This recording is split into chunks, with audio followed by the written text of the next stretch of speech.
welcome to my channel. You are now tuned in to Talking Ish with your girl, Kiki, aka Glam Soul, because I believe I'm both beautiful on the outside and beautiful on the inside. Now let's get into this topic of the day, which is You, Season 2. Season 1 of You was crazy. But you know what? I've always been interested in psychopaths and serial killers. I used to want to be a therapist. I wanted to study psychology like early on. And I just was always interested in the way that people think and the things that makes them think the way that they do and, you know, act the way that they act. Because I always believe it's, you know, something behind that. It's never just, oh, I just woke up crazy. Like, you know what I'm saying? So, You Season 1 was crazy. We have this guy, Joe. You know, he works in a bookstore. He seems really sweet and, you know, nice and just like, you know, loving. But then we have him like also like an obsessive stalker killer.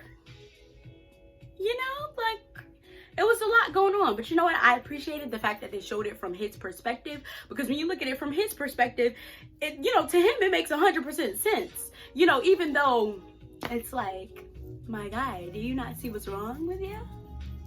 So we go into Season 2, coming from Season 1 where he kills the love of his life. You know what I'm saying? Like, but I knew, like, I feel like he kind of gets himself into these situations just because he gets attached so quickly. And it really shows that he has abandonment issues. And then we get into the first episode of Season 2 and we finally see where that comes from. Well, just a glimpse of it, because they show him and his mom at the beach, and you know, she's like, we should come visit here every summer, you know, this be our second home. And he's like, you are my home. You know what I'm saying? Like, you personally as a being, you are my home.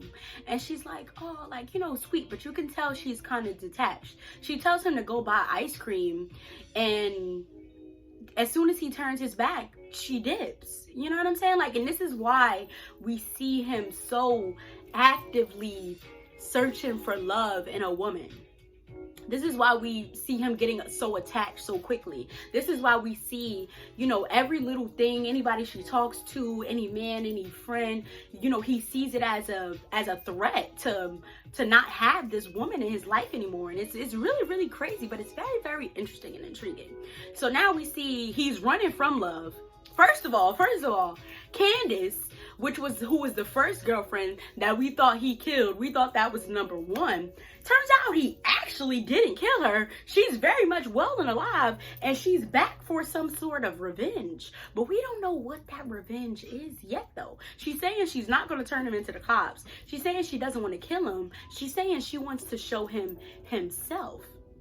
And you know what? As a narcissistic person, he really believes that he's the hero in these situations. And I honestly think he's trying to be the hero that he never had. Like, the guy he wished was around. You know, I hope further into the season we get to see his relationship with his father and with his mother. Because obviously with the father thing, though, we see, just because of how violent he is and how violent he can be, we see that there is some sort of history there. Like, there has to be some sort of abuse, or, you know, some sort of situation. Like in the first season, you know, his neighbor who was getting abused, the mother and, you know, the son and everything, we saw him go through that with them and, you know, helping them out, and he ended up killing that guy. And that's why I say, like, when he was killing people in the first season, it was kind of like they deserved to die. You know what I'm saying? Like, it was well, that's a bad thing to say. They didn't necessarily deserve to die, but it was just like, nah, the earth can do without you. You feel me? You're not really adding any type of benefit to the situation. So it's like, you know, you not being here anymore is kind of a plus. You know what I'm saying? Like Peach, the guy Guinevere was fucking, the fucking asshole stepdad. You know, we just had that situation. So it was like, you know, he's a good guy in a sense. But then it was like, you really killed Beck though? And that's why now we see in this new love journey that he's taking, even though it's like he's supposedly running from love, and then the woman's name is Love, how ironically, you know, we see him kind of changing a little bit. well, we see him, you know, trying to refrain from his old patterns, you know what I'm saying? But it's like he's saying that, but he's also still doing that stuff, you know what I'm saying? Like, it's like you're saying you don't want to get too involved, you're saying you don't want to fantasize, you know, and all those things, but you're still kind of doing them. And then, you know, when him and Love first kiss, Guinevere appears, as did Candace, which is why we genuinely thought that she was dead. But now I realize that those are just, you know, mental characters. But, you know, at least now he's, you know, distinguishing the difference better. He's like, you're not here with me, I'm not gonna argue with you, you know, things of that sort. Like, it's just crazy. And then it's like, but then I'm so conflicted. Like, I want him to be loved, like I want him to be happy, because I feel like if he really has that situation, he wouldn't do those things. Like, he's just hurt. You know what I'm saying? He's just hurt. But then again, he still has these just psychopathic tendencies that I'm unsure if he'll ever be able to drop.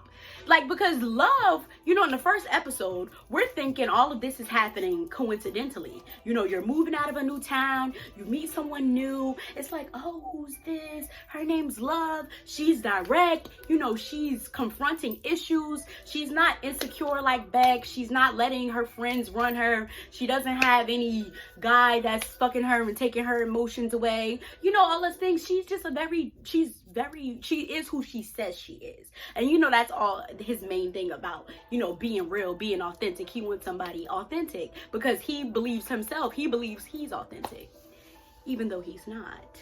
But I don't know. So it's like, I'm confused. I don't know what to expect, because like I said, I thought all those things were happening naturally. But then we find out at the end of the episode that he made all of these things happen.